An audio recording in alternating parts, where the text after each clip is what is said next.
like China and India and Australia. So on that side, I wouldn't say we have to worry too much because the bulk is coming from other parts of the world. Mm-hmm. We'll leave it there for today. Thank you so much for your time.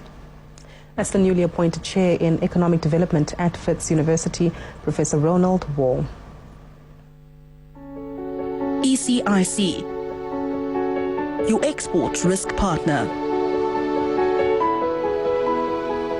I recently spoke to Benoit Fugah, who's the ECIC's Head of Political Economic Analysis and Research on Economic Analysis in the African continent.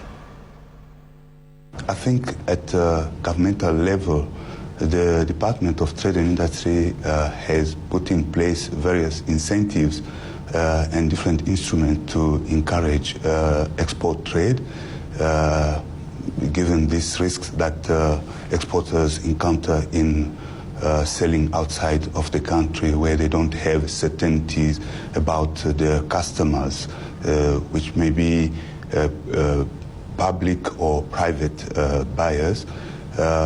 ECIC is one of these policy instruments that facilitate and encourage the export of capital goods and services by underwriting bank loans in order to encourage exporters and investors outside of the continent.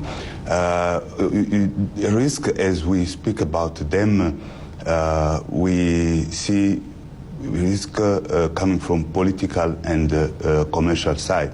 On the political side, what we encounter essentially is, for example, the non-payment by sovereign, which is getting into a new round of indebtedness, because most of its economies relied on the earnings from the export of commodities. Now that the market of commodities has gone down, the revenues have also decreased, and then we will face protracted default. So there is instability of on the political side, given that we take the example of elections, for example, with some rulers who would like to continue in the administration of their jurisdictions. This creates instability and uncertainty for traders. We have also the terrorism activities that are actually paralyzing free movement of people and goods on the continent.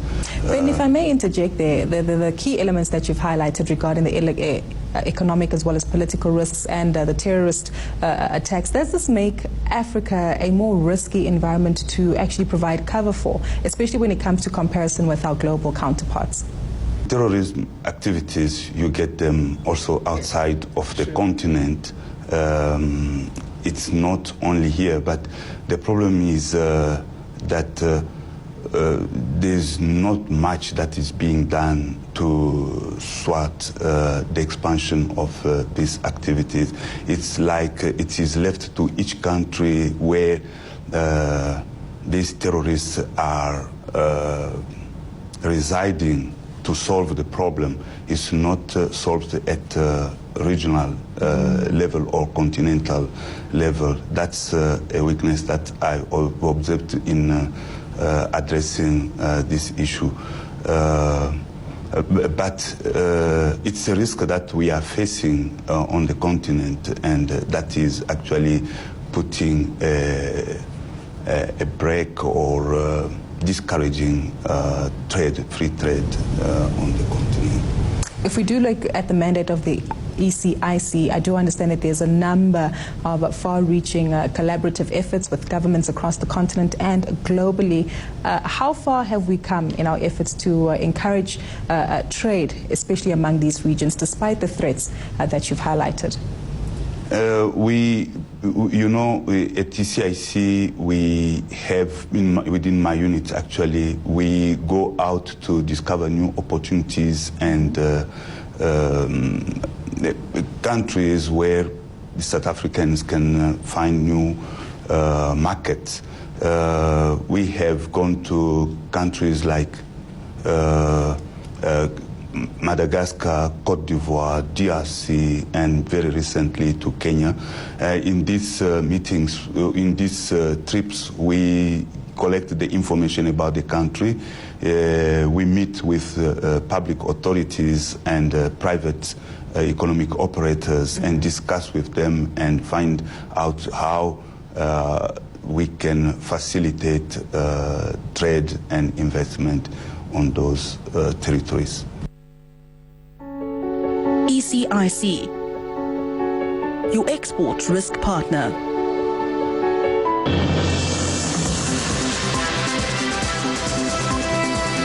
Closing Bell is brought to you by RMB, a leading African corporate and investment bank that provides innovative financial solutions for clients across the continent.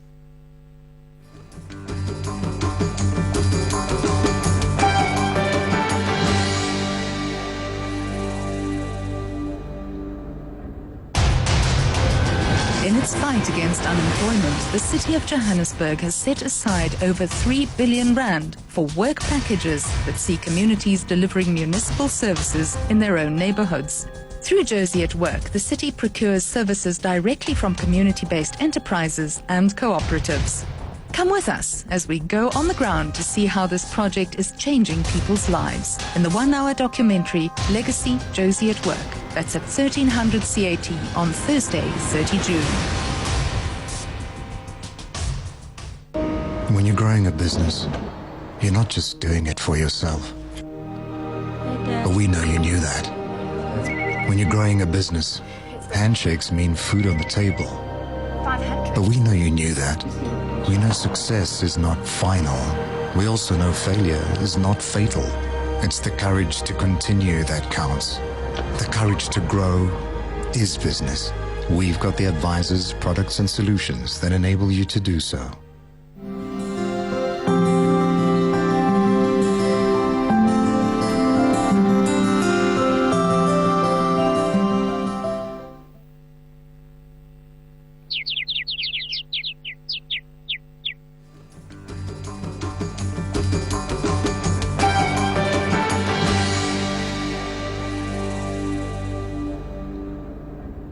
Closing Bell is brought to you by RMB, a leading African corporate and investment